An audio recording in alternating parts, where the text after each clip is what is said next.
What is going on, everybody, and welcome back to another video. Tottenham 2, Chelsea 0 review. Yeah, I don't really want to do this video, I can't lie. I'm still sick. I watched that game yesterday and I was just salty throughout the entire game. From minute one when I saw the lineup, I just knew it was going to be a bad day. I don't know why certain players like Hakim Ziyech and Loftus-Cheek still get minutes, considering they probably won't be here in the summer. We could talk about the game. I will talk about the manager too, because I'm someone who's backed him heavily. Like, I want him to do well, but judging from what I'm seeing, man is he's just confused, bro. He does not know what he's doing anymore. I don't know if the pressure's getting to him or whatnot, but he manages Chelsea like he would manage Brighton. Like, we seem to set up or try and set up specifically to counter the team we play, like you would if you're a relegation team. We're facing Man City this week. Let's do a 5 at the back because, they're more likely to score against us. Like, we're not Bournemouth, bro. You got to start setting your team up and playing a style and make teams adjust to you. Like I said, I feel this game has a lot more blame on the manager than some of the other ones. Yes, we can make excuses for some of the other games, but this game, he picked the wrong team. He definitely done the wrong tactics. Hakim Ziyech was literally playing as a right back. I don't know if they told him to do that. I'm assuming they told him to track Ben Davies on the left, and my man was basically playing as a right back. I mean, it was poor. It was just poor. The first half was like the worst half of football I've watched in a long time. It was constantly people just falling on the floor, whether it was João Felix or whether it was King Richarlison. It doesn't matter. Both teams, both players, both sets of players were just jumping on the floor, falling on the ground. Chelsea were good for about 10 minutes in the first half. We were all over them. We came out with a little bit of intensity. We were passing the ball around with some purpose for once, by the way, because they love to do this thing, and this isn't just a Potter exclusive. They used to do this against Tuchel, where they just hold the ball on the halfway line between the centre-backs, back and forth. They don't go forward. It's boring. No one wants to watch that, bro. Sterling had that shot, and I think that's about all we created. João Felix, he shot straight at the goalkeeper. That's his trademark, by the way, shooting it straight at the goalkeeper. But that's about all the chances Chelsea had in the game. There was one time where Forster came out with Havertz for a 50-50. A few, failed crosses and cutbacks. But apart from that, we created jack shit in the entire game. First half was literally culminated in a fight where Ziyech got sent off and then unsent off. Referee, disgraceful as usual, but it is what it is. Honestly, though, seeing where the game went, I kind of wish Hakim Ziyech did get sent off, because that would have mean we didn't have to deal with him for 3 games. And now, somehow, he's going to start next week again and, drop another disaster class. The man who didn't want to be at the club. The man who took himself to another club to sign for them. He did a Peter Odemwingie is still getting in the starting lineup. That's crazy, bro. That's crazy. Yeah, second half was disgraceful. We literally let the worst player on their team score. I literally said it in my preview. You watched either Richarlison or Skip score in this game. Or both. You know what I mean? And Oliver Skip shoots it. Kepa, you need to save that, brother. I'm sorry, bro. It hits your hand. It doesn't clip your fingers. It doesn't clip the side. It hits you direct. Where's your wrist strength, bro? I've defended Kepa a lot in my time. You know what I mean? Because I think he's a solid goalkeeper. With his feet, he's good. His only issue usually is crosses, which he did make a meal of a few of them. But when you let that in, it literally gone straight at him. It's not in the corner. I saw what Graham Potter said. It wasn't in the top. It wasn't in the top corner, bro. It hit Kepa's hand and it went in the goal. He should save that, in my opinion. He saved Akin shots against Crystal Palace, but whatever. That goes in. And after that, we knew we'd lost because we couldn't break these men down. Man City couldn't break them down. How are we going to break them down? And then, he brought on some subs. He brought on Zakaria, because we're losing 1-0, so we need to defend it and make sure that the 1-0 stays, I guess. It's like a reverse substitution. You need a goal, you bring on your most defensive midfielder, I guess, to give him some minutes. I don't know. He came on, he tried, but, what's he going to do? We brought on Mason Mount, but we subbed off. We subbing off the wrong players as well. Somehow Kai Havertz made it to the end of the game. That cracked me up, bro. Every time a sub came on, I was like, surely Kai Havertz is going off. No, my man is still on the pitch, stinking up the pitch, bro. It makes me laugh at this point. It's like, bro, what has Kai Havertz done to deserve to play all these minutes? I remember on the Tuchel, there was moments where I was like, why is Kai Havertz not playing? Why is he not getting any minutes? Because, sometimes he would just persist to leave him on the bench for long periods of time. And then I was like, now I know. Now I know why he was on the bench, But yeah, Kai Havertz was awful, bro. Awful yesterday. I mean, again, it was just an issue of timing. We're about 80 minutes into the game and you're readying your 2 most attacking substitutions. Mudryk and Aubameyang are coming on at like the 82nd minute, and literally they score right before they're about to come on. So literally, you might as well go and tell them to sit back down. I mean, Mudryk tried. I don't think Aubameyang even touched the ball, to be honest. But yeah, it was just awful all round. I don't think one player played well. I mean, Raheem Sterling, he tried. Koulibaly, I guess, did well. Fofana did well defensively for the most part. Like, I feel like we went to Tottenham to get a 0-0 or something. I don't know what the game plan was. There was no game plan. Before we do the player ratings, because we'll end on that, we'll talk about Graham Potter. Like I said, he got the team wrong. It is what it is. You got the team wrong. That happens. The tactics, I don't think we had tactics. I'm not going to lie. I don't know what he told them. Or either he's telling them things, they're not listening, or he's not telling them nothing. Again, we saw 4 or 5 changes to the starting lineup. You just can't keep doing that, man. Like, it's one of those, like, we lack consistency. It looks like the team lack confidence. We can't even execute a bloody counter-attack, man. It doesn't matter who it is, they can't play a final ball, or they just take way too long. There was 3 or 4 times. It was numerous players as well. It wasn't just, the typical Havertz, Ziyech. Reece James, there was one way took too long and he ended up getting fouled. João Felix did it multiple times. It's like, brother, release the ball from your foot.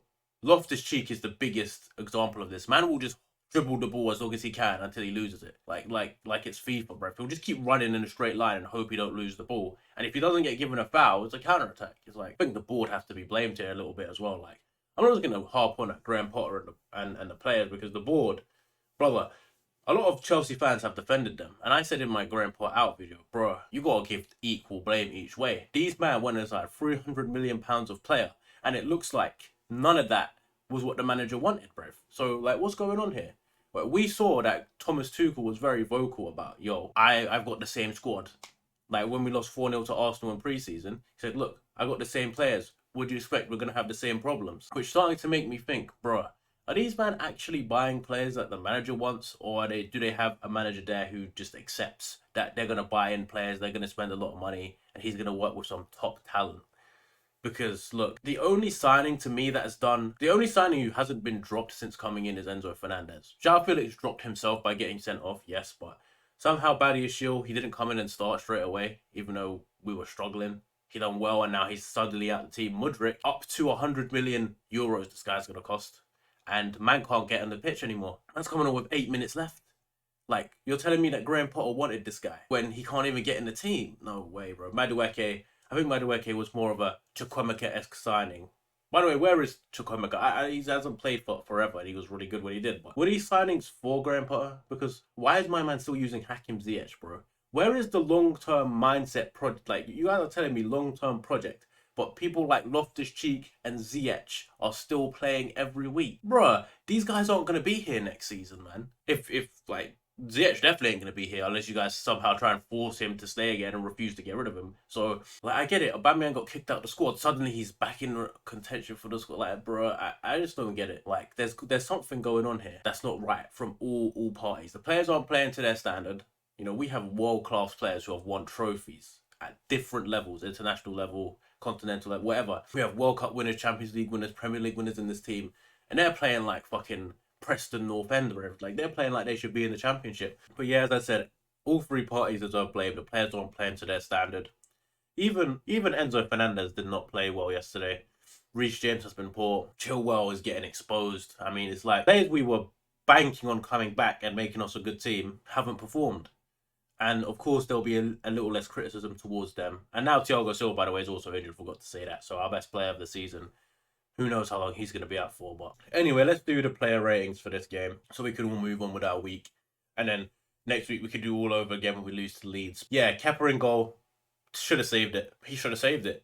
And you know what cracks him up? In the first half, he was doing shithousery, bruv.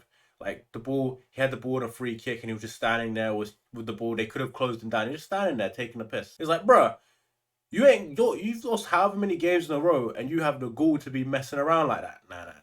He gets a free for me. You need to save that. I don't care what you've done all season long. Highest save percentage.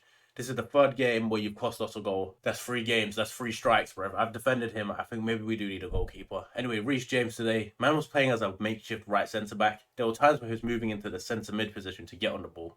Wasn't involved in the game. Kind of looked disinterested as well. My man got nutmegged by Harry Kane, and that ultimately was in the same move where Harry Kane fell on Thiago Silva. Doesn't look like himself, to be honest. Doesn't look like himself. I have to give him a 4. He didn't do anything. But I'm not gonna rate Thiago Silva play like 20 minutes. Fofana though played in his position. I'll give Fofana a 6. I think he done well defensively. He was very aggressive. Harry Kane did not much in the game except score that goal. And yeah, Fofana was good. Koulibaly, he did have a few moments where I just go, brother, what are you doing? Like sometimes he just sprints out of his position into the midfield, and I'm just like, why are you tracking the striker that far and vacating your position? He does it once every game. If you watch closely, he did it against Dortmund very early on, did it against Tottenham as well. And he's done it many times. But for the rest of the game, it was pretty solid. I give him a 6 as well. Chilwell, again, I don't know what I can say about Chilwell anymore. There's a few times where he got forward. I don't know why he thinks he's the fastest player in the world, bro. He keeps trying to knock the ball past players and run. Brother, you ain't that guy.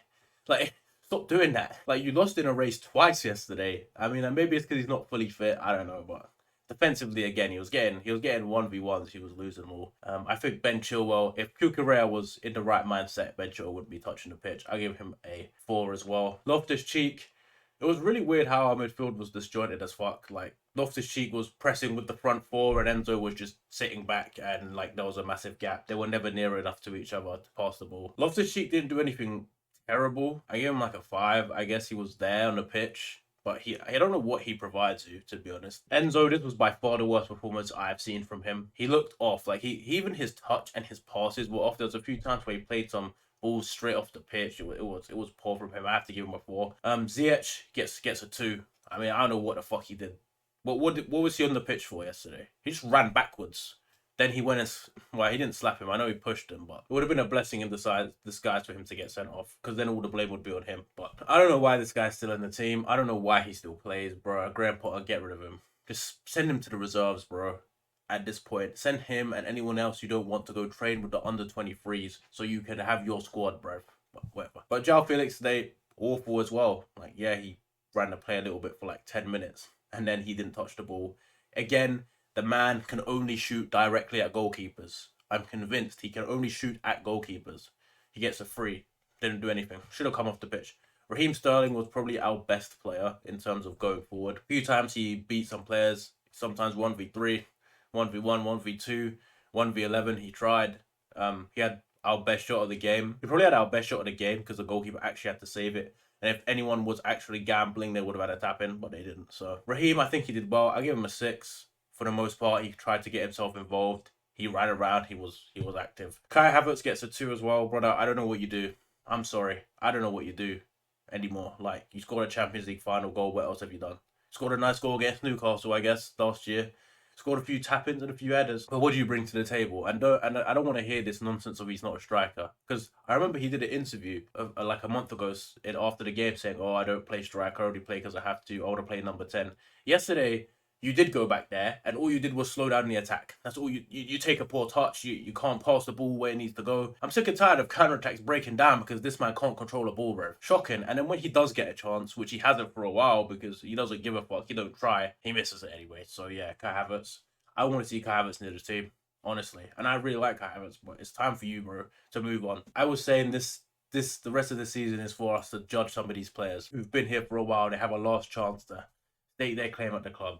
Ziyech, Havertz, Mount, Kovacic, Jorginho was in that, but obviously he's gone now. Azpilicueta, Conor Gallagher, some of these guys who, Koulibaly, like, they need to prove themselves if they want to be here next season. They haven't not done enough in their time to prove it, and almost every single one of them is proving why they need to go. Terrible game, terrible management, terrible players, owners, terrible as well. Everything at the moment, terrible, doom and gloom. Seems like Chelsea is melting down from outside in, inside out. Both ways. It's the fans are melting down. Seems like the manager's out of his depth. Players don't give a fuck. The owners are clueless, bro. I'm going to say it, and I'll probably be the only one to say it. They don't know what they're doing. I think they're signing players for themselves at this point. The owners are just signing the players who they want to see and then hoping that Graham Potter can use them. Because I've never seen owners more active in the transfer market. Like hearing Ekbali on plane to pick up... No. I don't want to hear that, bro. You're an owner. Own the club. Provide the funds. Give it to people who know what they're doing. Maybe we wouldn't be paying overinflated fees for mid players. But yeah, that's all I've got to say for this one. You guys let me know your thoughts in the comments below. Hopefully the Leeds game, we get something. Although I'm not going to predict we get anything. But yeah, I'll see you all next one.